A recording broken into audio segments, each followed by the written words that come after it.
Bom dia! Estão bem? Espero que estejam todos bem e prontos para mais uma semana de aula, certo? Vamos aí dar continuidade ao nosso assunto falando sobre cartografia, né? Hoje, em especial, a gente vai falar sobre convenções cartográficas. O que são essas convenções cartográficas? Elas são representações dentro de um mapa, né? São elementos gráficos que existem dentro dos mapas que nos ajudam a identificar as diferentes referências, pontos de referência de um mapa, né? Nos ajuda a nos orientarmos, como a gente já trabalhou em sala de aula, os pontos de referências, eles vêm para facilitar a identificação de determinados locais. E as convenções cartográficas, elas praticamente são isso, referências que são bastante válidas, que devem vir na representação de um mapa e que servem para nos auxiliar, nos identificar, né, a nos localizarmos em uma leitura de mapa, certo? Então, vejam só, os elementos gráficos, né, que são assim chamados, eles podem vir representados das mais variadas formas. Podem ser figuras geométricas, como círculos, triângulos, quadrados, retângulos de diferentes cores. Podem vir também através de linhas, de figuras de alguns objetos. E tudo isso nos auxilia muito a identificar determinados tipos de pontos de referência, certo? E aí, vejam só o que acontece. As convenções cartográficas, elas podem vir representadas de 3 formas dentro de um mapa. Elas podem vir através de símbolos, né? Que os símbolos podem ser pontos preenchidos ou círculos, podem ser triângulos, quadrados. Temos também a classificação de áreas, né? As áreas, elas são caracterizadas pelas cores. É uma coisa que a gente identifica de cara quando a gente está pegando um mapa que se trata de área. Por quê? As cores, quando o mapa que vem fazendo uma representação de área está nos ensinando uma coisa, a presença marcante desse mapa são a variação de cores, né? Eles são caracterizados por divisão regional, né? Divisão de algumas regiões, e as cores para explicar o que cada região daquela significa, tá bom? E a gente tem também a classificação de linhas. Essas linhas, elas podem variar desde rios, né, a estradas estradas terrestres para carros, caminhões, também representam linhas de trem, tá bom? E aí, para facilitar ainda mais o nosso entendimento, a gente vai analisar nossas imagens. Eu vou trazer o conceito de cada classificação dessa, né? O que cada uma pode representar. Trazer também mapas para vocês poderem identificarem como é essa representação na prática, tá bom? Dos 3 tipos de classificação. Então, vamos lá. Então, quando a gente pega um mapa para fazer uma viagem de férias ou qualquer coisa do tipo, e a gente se depara com um monte de informações, a gente fica um pouco assustada, né? Mas vejam só, tudo se trata da leitura que a gente faz desse mapa. As mais variadas formas de representação que ele nos traz, que ele tenta nos transmitir. A exemplo disso, eu peguei o mapa da cidade de João Pessoa. E aí esse mapa, não sei se dá para vocês perceberem, mas ele é bem resumido. E por que ele é resumido? Porque o intuito desse mapa é turístico, é mostrar somente as principais áreas de acesso, né, para o turismo na cidade. E aí, quando a gente dá um zoom aqui, a gente vai poder ver a representação das convenções cartográficas através de números. E o que é que esses números querem dizer? Justamente os pontos turísticos da cidade, né? Aí aqui a gente vai ter pontuações azuis e vermelhas, onde cada um tem seu significado, né? Os números também servem de auxílio na questão de representação gráfica. Os mapas, eles tanto podem vir com figurinhas em miniaturas de alguns pontos turísticos, né, no caso, de alguma referência, de algum ponto de referência, ou então através de números. E aí o que diferencia? Quando o mapa vem com a diferenciação, né, com a representação de números, a gente vai poder saber o que cada número significa através de sua legenda aqui, ó. Cada número desse está sendo representado aqui em cima e aqui embaixo está identificando a referência de cada número que está presente no mapa, certo? E aí, as convenções cartográficas, né? As convenções cartográficas, como eu disse anteriormente, pode ser dividida em 3 classificações.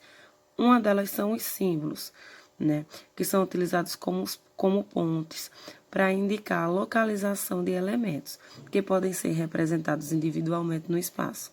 A exemplo disso, a gente tem cidades, usinas, indústrias, produtos agropecuários, recursos minerais e transportes. E aí, aqui a gente tem um exemplo. Aqui a gente traz um mapa do Brasil, né, com toda a sua representação de estado. E aí, como símbolo, a gente tem os pontinhos pretos, que são os círculos preenchidos. Esses círculos preenchidos significam as capitais de cada estado. E aí eu chamo a atenção de vocês para um específico. Aqui, ó. Que é um círculo, que dentro desse círculo tem uma bolinha preenchida de vermelho. E por que isso? Porque esse símbolo, ele também vem como uma representação de um local. E ele se destaca em meio às referências que estão sendo postas dentro do mapa, porque o Distrito Federal, ele não é um estado e nem é uma capital, né, de nenhum desses estados. Ele é a capital do país. Então, por isso que ele vem de uma forma diferente e com uma coloração diferente, certo? Outro tipo de exemplo aqui que a gente pode ter são também do país, né, do Brasil, só que desse modo aqui que a gente está vendo, ele não se trata de representações de capitais, mas sim de números de empresas. E aí, como é que eu sei disso? Através da legenda. Vejam só, aqui a tabelinha da legenda. Número de empresas. E aí, essas empresas podem ser das mais variadas, como é que se diz? Das mais variadas funções. Pode ser empresa têxtil, empresa industrial, certo? Mas, resumidamente, são representações de empresas espalhadas pelo território brasileiro. E aí, o que é possível também a gente identificar de diferente? Essas bolinhas, esses círculos preenchidos, eles são de diferentes tamanhos. E aí, começando do menor para o maior, quanto menor a bolinha, menor é o número de empresas. Aqui a gente tem um exemplo de 1000. Quando vai aumentando, aí significa que o número de empresas num determinado espaço é de grande intensidade. Que aí a gente chama a atenção para cá. Quando a gente vai analisar o mapa como um todo, a gente tem vários pontinhos espalhados de tamanho pequeno, mas também temos círculos maiores. Que aqui, ó, por exemplo, no Rio de Janeiro e São Paulo, que são os maiores centros urbanos que a gente tem no nosso país. Vejam só, tá vendo? A variação no tamanho desses círculos significa justamente a intensidade dessas empresas. E aí vamos para a próxima. A segunda classificação da convenção cartográfica são as áreas, né? Que aí, como expliquei antes para vocês, elas servem como uma representação, né? Para representar a extensão de certos fenômenos na superfície terrestre. E aí, exemplo disso, a gente tem o clima e a vegetação natural, mas que também pode ser formas de relevo. E aí, aqui os exemplos, né? A gente tem aqui uma divisão regional, né, de várias regiões, e cada região dessa, ela está colorida de uma cor diferente, né? E aí, essa coloração, ela tanto pode vir com a sua representação já escrita no mapa, né? De forma que a coloração, dentro da coloração já tenha o título do seu significado, que aqui a gente tem um mapa do Brasil, onde representa seu tipo de vegetação, né? Ou ela também pode vir assim. Aqui a gente já tem um mapa que representa os climas do Brasil. E aí vejam só a diferença desse daqui para o anterior. Esse a gente tem toda a divisão regional e de cores, né? São as mais variadas cores. E aí a legenda é que traz as informações de qual cor, né? E do que ela representa.